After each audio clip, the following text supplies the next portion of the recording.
नमस्कार, think tank पर आप सभी का स्वागत है।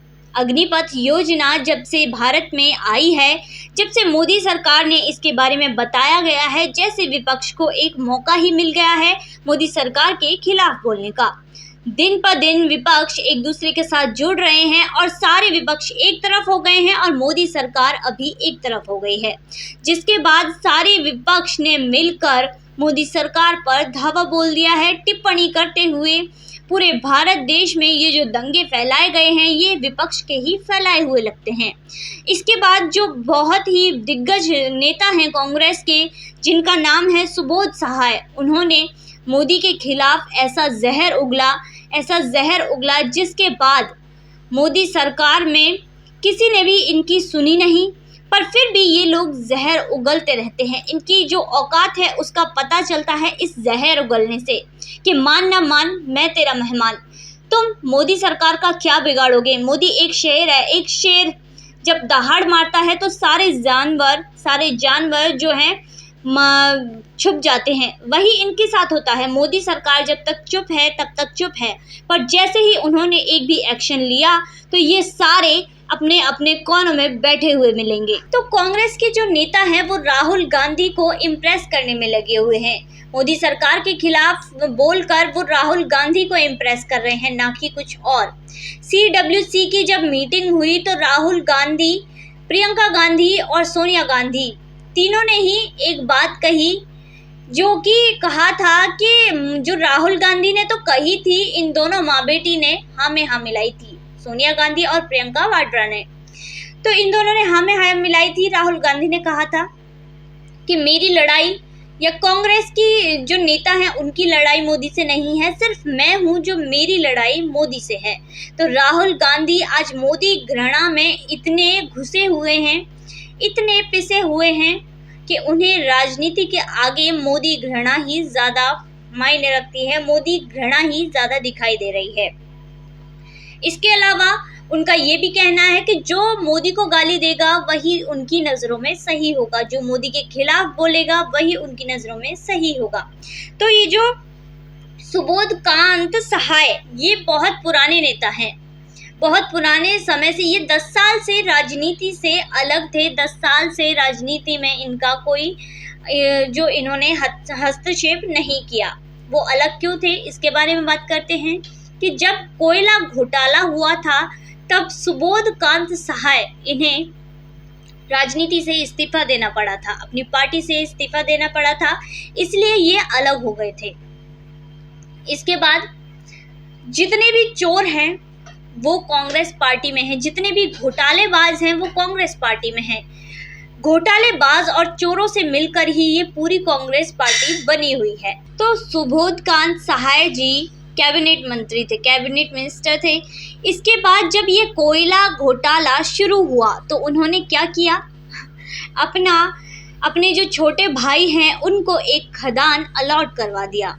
उन्होंने अपने ही छोटे भाई को खदान अलॉट करा दिया इस कोयला घोटाले में।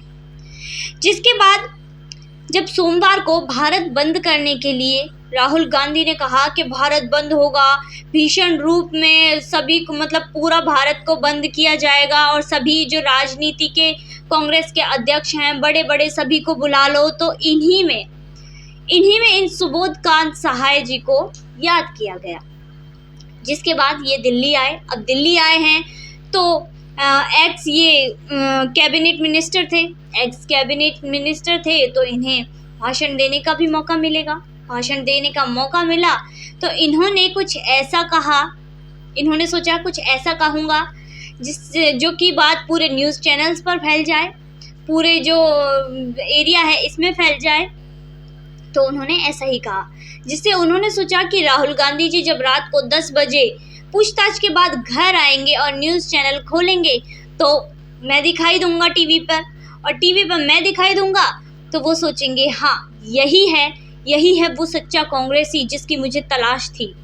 इस तरह की सोच रखते हुए उन्होंने कुछ मोदी जी के खिलाफ कहा। और क्या कहा? उन्होंने कहा कि जो हिटलर जैसे काम करेगा, जो हिटलर की चाल चलेगा, वो हिटलर की मौत मरेगा। तो मोदी जी के लिए उन्होंने हिटलर की टिप्पणी दी, हिटलर की उपाधि दी। पर हिटलर कौन है? अगर मोदी जी हिटलर होते तो ये जो कृषि आंदोलन हुआ था, जो किसान आंदोलन हुआ था और बाकी जो आंदोलन हुए उनमें ये सीए का आंदोलन था, इनमें लाठीचार्ज हो गया होता।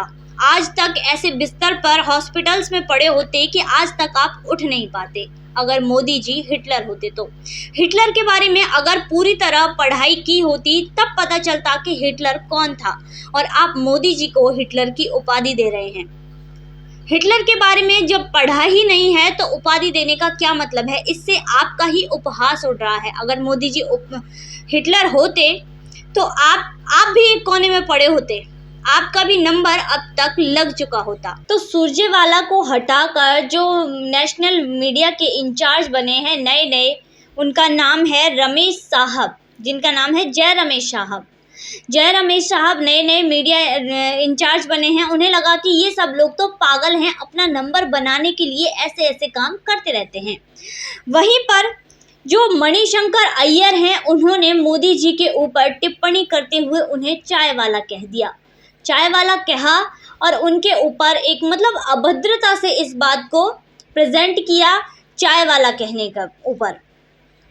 इसके बाद जो उन्होंने ये कहा सोनिया गांधी और राहुल गांधी को इम्प्रेस करने के लिए, पर जो कांग्रेस के लीडर हैं सोनिया गांधी, राहुल गांधी, उन्होंने सोचा कि ये मुद्दा तो उल्टा पड़ सकता है, इसलिए तुरंत उन्होंने इस बात को पलटते हुए कहा कि हम मोदी के खिलाफ हैं, मोदी के खिलाफ अभद्र टिप्पणी करने वालों को हम कतई बर्दाश्त नहीं करेंगे। और उन्होंने इस चीज़ को बहुत ही सुलभता से कहा। इसके बारे में अब जो ये अग्निवीर की योजना आई है, ये जो विपक्षी टीम है इसने इसका पूरा फ़ायदा उठाया है। ये जो विपक्षी टीम के जो नेता हैं वो सड़कों पर उतर आए, इन्हें जो जनता सड़कों पर आई है इन्हें लीड करने के लिए कि हमें लीड करने का मौका मिलेगा। कांग्रेसियों के लिए तो एक ही चीज़ जो है फेमस है कि कांग्रेस सरकार एसी कमरे में बैठकर राजनीति करती है।